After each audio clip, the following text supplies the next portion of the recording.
नई बहू का पहला दिन। सुमन अपने 3 बेटे, एक बेटी, 2 बहू और पति के साथ रहा करती थी। वो बहुत खुश थी क्योंकि उसके दोनों बेटों की शादी हो चुकी थी, पर फिर भी उसके घर का बंटवारा नहीं हुआ था और सुमन का जॉइंट परिवार था। तो वहीं दूसरी ओर सुमन का सबसे छोटा बेटा, जिसका नाम राकेश था, उसके घर में कोई इज्जत नहीं थी क्योंकि राकेश अनपढ़ था। इसलिए घर का हर एक सदस्य उसके साथ नौकर जैसा बर्ताव किया करता। ऐसे ही एक दिन सुमन की बेटी कसक ऑफिस के लिए तैयार हो रही थी और राकेश के हाथों में अपना बैग थमाकर उसे कहती है, राकेश, आज तू मुझे कॉलेज छोड़ने चलेगा। कसक तो पागल हो गई क्या? तू जानती है ना, राकेश हमेशा मेरे साथ ऑफिस जाता है। अगर वो तुझे छोड़ने के लिए चला गया तो मेरी कार ड्राइव कौन करेगा? अब दोनों भाई बहन सुबह शाम बस चूहे बिल्ली की तरह लड़ते रहो। आज राकेश किसी का काम नहीं करेगा। राकेश, राशन खत्म हो गया है, अभी थोड़ी देर बाद तो मेरे साथ राशन लेने चलना। जी भाभी। भगवान ने कितना अच्छा देवर दिया है मुझे। भगवान करे ऐसा देवर सबको मिले। नेहा राकेश के मुंह पर तो उसकी तारीफ करती है, पर पीठ पीछे उसके अनपढ़ होने का उतना ही मजाक उड़ाया करती थी। राकेश के अपने सगे भाई बहन भी उसकी इज्जत नहीं करते, तो भाभी कहाँ से करती। समय यूं ही गुजरता है और एक दिन कसक को देखने के लिए कुछ लड़के वाले आते हैं। नेहा बहू, काजल बहू, सारी तैयारी हो गई है ना? और कसक को अच्छे से तैयार कर दिया है ना तुम दोनों ने? हाँ माँ जी, सारी तैयारियाँ हो चुकी है और कसक भी तैयार हो चुकी है। बस लड़की वालों के आने का इंतज़ार है। लड़के वाले भी आ चुके हैं, रोड पर खड़े हैं। उन्हें हमारी गली कौन सी है समझ में नहीं आ रहा। राकेश, एक काम कर, जल्दी से जा और लड़के वालों को लेकर आ। और हाँ, उनके सामान को उठाकर घर में ले आना। पता चला मेहमान खुद सामान उठाकर ला रहे हैं। कोई लापरवाही नहीं होनी चाहिए। हाँ भैया, मैं सब समझ गया। मैं बस अभी जाता हूँ। और देवर जी, आकर घर में मत बैठ जाना। पता चला बिना कुछ किए मुफ्त का खाना खा लिया है। घर में और भी बहुत काम है, हमारे साथ पहले वो काम करवा लेना, ठीक है? अब जल्दी जाओ और जल्दी से आओ, चलो। राकेश अब जल्दी से लड़के वालों को लेने जाता है। कुछ ही देर में मेहमान घर में आ जाते हैं, पर बेचारे राकेश को घर में आकर भी आराम नहीं था। वो तो घर के कामों में लगा रहता है। राकेश को इतना काम करता देखकर लड़के वालों को लगता है कि राकेश उनके घर का नौकर है। वैसे सुमन बहन, आपके घर का नौकर सच में बहुत अच्छा है। उसने हमें एक भी सामान उठाने नहीं दिया। बेचारा बच्चा अकेले ही सब लेकर आया और आते ही फिर घर के कामों में लग गया। आजकल के ज़माने में इतना वफादार नौकर कहाँ मिलता है। उस औरत की बात सुनकर सुमन की दोनों बहू और बेटे हंसने लगते हैं, पर यह देखकर सुमन को काफ़ी बुरा लगता है और वो अपनी होने वाली समधन से कहती है, बहन, आपको कोई गलत फहमी हुई है। राकेश हमारे घर का नौकर नहीं है, वो मेरा सबसे छोटा बेटा है। क्या? छोटा बेटा?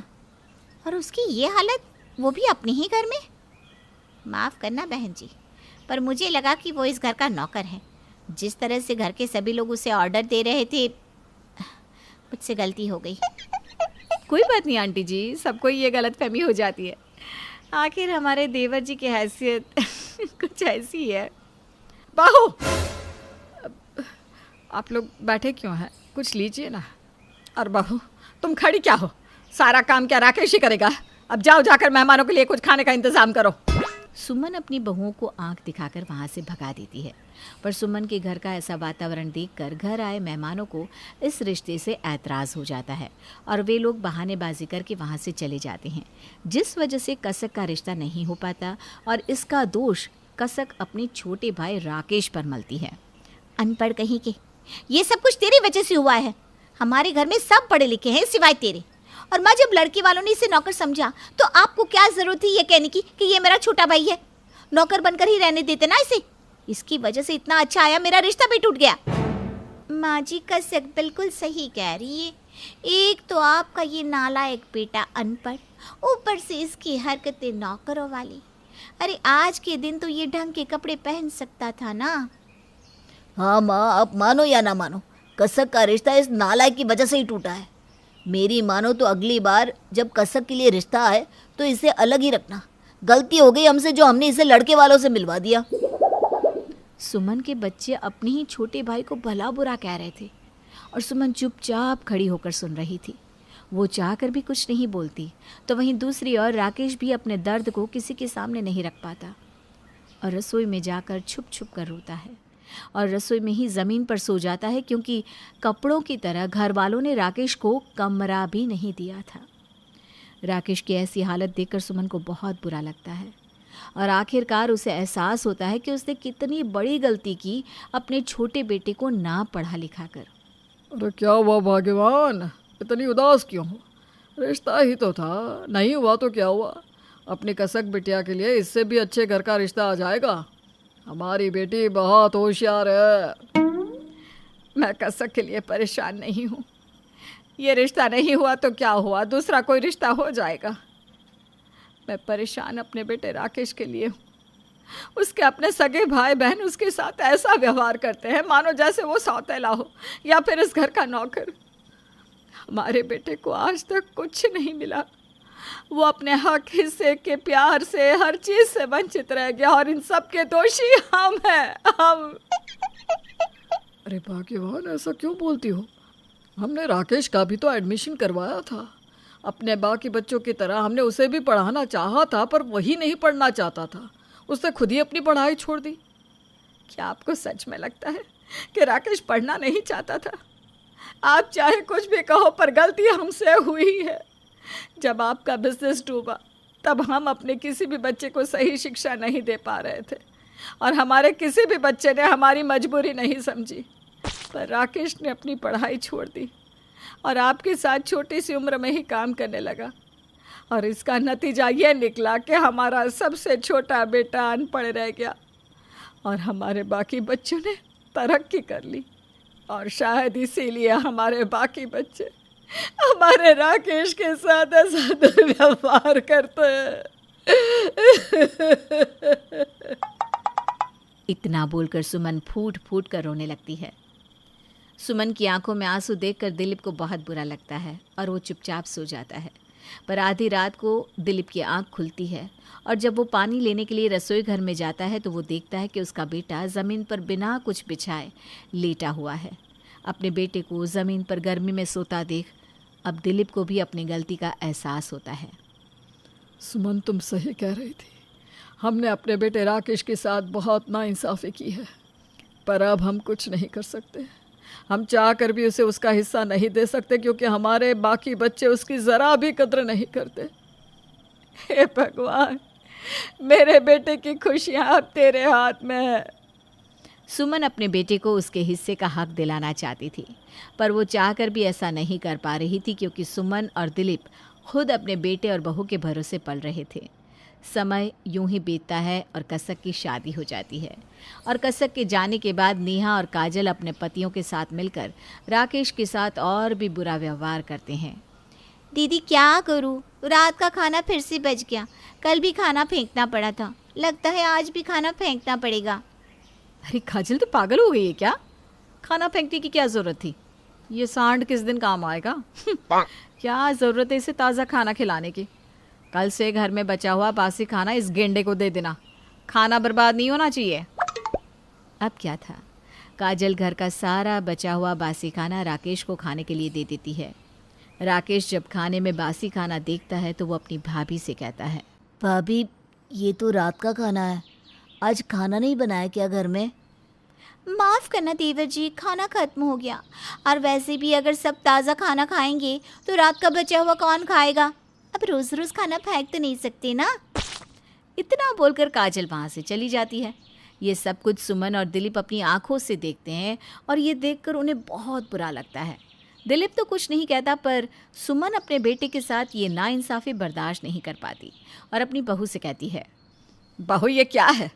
जब घर में सब ताज़ा खाना खा रहे हैं तो राकेश के लिए बासी बचा कुचा खाना क्यों? वो इसलिए माँ जी, क्योंकि आपका लाडला दुलारा बेटा कुछ काम धंधा नहीं करता। ये घर हमारे पतियों के पैसों से चल रहा है। और माँ जी, मुझे तो एक बात समझ में नहीं आ रही। आज से पहले तो आपको कभी फ़र्क नहीं पड़ा, फिर आज आपकी ममता कहाँ से जाग पड़ी। जो चीज़ जैसे चल रही है वैसे चलने दीजिए माँ जी। बहू, तुम सब जो कर रहे हो ना राकेश के साथ, वो अच्छा नहीं कर रहे। भगवान सब देखता है। भगवान की लाठी में आवाज़ नहीं होती, पर जब उसकी लाठी बोलती है ना तो अच्छे अच्छे लोग रास्ते पर आ जाते हैं। मेरा बेटा चुपचाप तुम लोगों का अत्याचार सहता रहता है, पर उसकी बीवी नहीं सहेगी। माँ जी, एक अनपढ़ इंसान से कौन सी पढ़ी लिखी लड़की शादी करेगी? जैसा आपका बेटा है वैसे ही आपकी होने वाली बहू भी आएगी। नेहा और काजल राकेश का मजाक बनाकर वहाँ से चली जाती हैं। सुमन जाकर भी अपने बहुओं को नहीं रोक पाती। अब समय यूं ही बीतता है और राकेश के लिए लड़की देखी जाती है। नेहा और काजल पूरी कोशिश करती हैं कि राकेश की शादी उसी की तरह किसी बेवकूफ़ लड़के से हो, पर अफसोस काजल और नेहा जिस लड़की को बेवकूफ़ समझकर राकेश की शादी करवाती हैं, वो लड़की तो पढ़ी लिखी और तेज़ तर्रार निकलती है, जो अपने ससुराल में आकर देखती है कि उसके पति के साथ कितनी नाइंसाफ़ी की जा रही है। माँ जी, मेरा कमरा कहाँ है? हमारी प्यारी देवरानी, आपका कोई कमरा नहीं है। आपका पति रसोई घर में सोता है, अब से वही आपका कमरा है। But why? I mean, Rakesh ji भी तो इस घर के बेटे हैं, फिर उनके लिए कोई कमरा क्यों नहीं, जब घर में हर किसी का अपना पर्सनल रूम है तो? क्योंकि हमारे देवर को कभी रूम की ज़रूरत ही नहीं पड़ी, और अभी तुम इस घर में नई नई आई हो ना, इसलिए ज़्यादा सवाल जवाब मत करो, समय के साथ सब समझ में आ जाएगा। काजल और नेहा अंजलि को अकड़ दिखाकर चली जाती है। अंजलि को अपनी दोनों जेठानी की अकड़ पसंद नहीं आती और वो देखती है कि उसका पति घर में आते ही घर में झाड़ू पोछा बर्तन कपड़े सारे काम कर रहा है। अपने पति को घर में नौकर की तरह काम करता देखकर अंजलि को ज़रा भी अच्छा नहीं लगता। राकेश, ये सब कुछ आप क्यों कर रहे हैं? मैं, भाभी, माँ जी सब है ना, हम सब करेंगे ये, आप इसे छोड़िए, मैं कर लेती हूँ सारा काम। अरे नहीं नहीं अंजलि, वैसे भी मैं पहली बार नहीं कर रहा। जब से पापा का बिजनेस डूबा है तब से मैं इसी तरह से मेहनत मजदूरी कर रहा हूँ, और घर के काम भी। भाभी का काम तो सिर्फ खाना बनाना होता है। राकेश जी, भाभियों का काम सिर्फ खाना बनाना नहीं, बल्कि अपने पतियों के कपड़े धोना, घर के बर्तन साफ करना, माँ जी की सेवा करना और आपकी इज्जत करना है। अब से आप इस घर के कोई काम नहीं करेंगे, आप भी बाकियों की तरह बाहर नौकरी करेंगे। आपको इनकी गुलामी करने की कोई ज़रूरत नहीं है। जब पापा का बिजनेस डूबा तब आपने पापा के साथ काम करके अपने पिता की मदद की और घर चलाया, पर ये सब इन लोगों को दिखाई क्यों नहीं देता? राकेश बेटा, अंजलि बहू बिल्कुल ठीक कह रही है।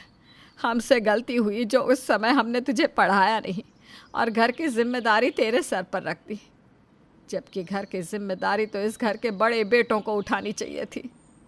कोई बात नहीं माँ। अंजलि आते ही अपने पति को घर के काम करने से रोक देती है और अपने जेठ का ड्राइवर बनने से भी। अंजलि के कहने पर राकेश घर का कोई काम नहीं करता और बाहर जाकर नौकरी की तलाश करता है। ये सब देखकर काजल और नेहा को बहुत गुस्सा आता है और वो अंजलि से लड़ने लगती है। तुम आखिर खुद को समझती क्या हो? हाँ, भूलो मत, तुम गांव की गवार देहाती हो जिसे हम इस शहर में लेकर आए। अरे तुम्हें तो हमारा धन्यवाद करना चाहिए। माइंड योर लैंग्वेज भाभी। माना कि मैं गांव से हूँ, पर आप भी भूलो मत कि मैं आपसे ज़्यादा पढ़ी लिखी हूँ और राकेश जी अच्छे लड़के हैं। मैंने राकेश जी से शादी उनकी अच्छाई देखकर की थी, क्वालिफिकेशन देखकर नहीं। और मेरे पति आप लोगों से ज़्यादा समझदार हैं, वो घर चलाना भी अच्छे से जानते हैं, इसलिए वो घर के काम नहीं बल्कि बाहर जाकर काम करेंगे। एक बात और, अब आपके दिन खत्म हुए, अब आप सब अपनी उल्टी गिनती गिनना शुरू कर दो। और हाँ, धन्यवाद जो आप मुझे यहाँ लेकर आई। यहाँ आने के बाद कम से कम मुझे राकेश जी के बारे में तो पता चला। अंजलि आते ही अपनी दोनों भाभी और जेठ को सबक सिखाती है। ये देखकर नेहा और काजल को बहुत गुस्सा आता है पर उन दोनों की एक नहीं चलती। समय यूं ही बीतता है और एक दिन अंजलि देखती है कि उसकी दोनों भाभियाँ उसके पति को अपने पतियों का झूठा बचा हुआ खाना निकाल कर दे रही थी। ये देखकर अंजलि अपने गुस्से पर काबू नहीं रख पाती और अपने पति के लिए निकाला हुआ खाना डस्टबिन में फेंक देती है। अंजलि, ये क्या बदतमीजी है, तुम्हारी हिम्मत कैसे हुई खाना फेंकती की? कोई बात नहीं काजल, इससे जो करना है करने दो। ये नहीं जानती इसने अपने पति का खाना फेंका है, आज इसका पति भूखा रहेगा और क्या। मेरा पति अब कभी भूखा नहीं रहेगा और ना ही वो रात का बचा हुआ खाना खाएगा। ना ही किसी का झूठा। अब से रसोई घर मैं संभालूंगी और खाना भी मैं बनाऊंगी। फिर देखती हूँ कि कौन मेरे पति को झूठा और बाकी बचा हुआ खाना खिलाता है। इतना बोलकर अंजलि अपने पति के लिए खाना बनाने लगती है। नेहा और काजल उसे रोकने की कोशिश करती हैं, पर अंजलि इतने गुस्से में होती है कि वो दोनों चुपचाप वहाँ से निकल लेती हैं। धीरे धीरे अंजलि अपने पति को वो सम्मान, वो इज्जत दिलाने लगती है जिसका राकेश पर अधिकार था। समय यूं ही गुजरता है और अब अंजलि कमरा बनाने की बात करती है। मैं जब से यहाँ आई हूँ तब से सबकी मजबूरी ही देख रही हूँ, इसलिए मैंने फैसला कर लिया है कि अब इस घर में एक और कमरा बनेगा। आप लोग तो इतने मजबूर है कि पैसे दे नहीं सकते, पर मेरे पति ने इतने पैसे कमा लिए कि हम अपने लिए एक कमरा खुद बना सकें। इसलिए अब हम रसोई में नहीं रहेंगे। ऊपर का पूरा फ्लोर हमारा रहेगा, क्योंकि वो फ्लोर मैं अपने पति की कमाई से बनवा रही हूँ। राकेश, तेरी बीवी का दिमाग खराब हो गया है क्या? उसको समझा, ऊपर अब कोई फ्लोर नहीं बनेगा और तुम दोनों रसोई में ही रहोगे। भैया, मैं अंजलि को नहीं रोकूंगा। ऊपर फ्लोर बनेगा। अब मेरी अपनी खुद की भी तो फैमिली है और मैं अपनी फैमिली के साथ किचन में और नहीं रह सकता।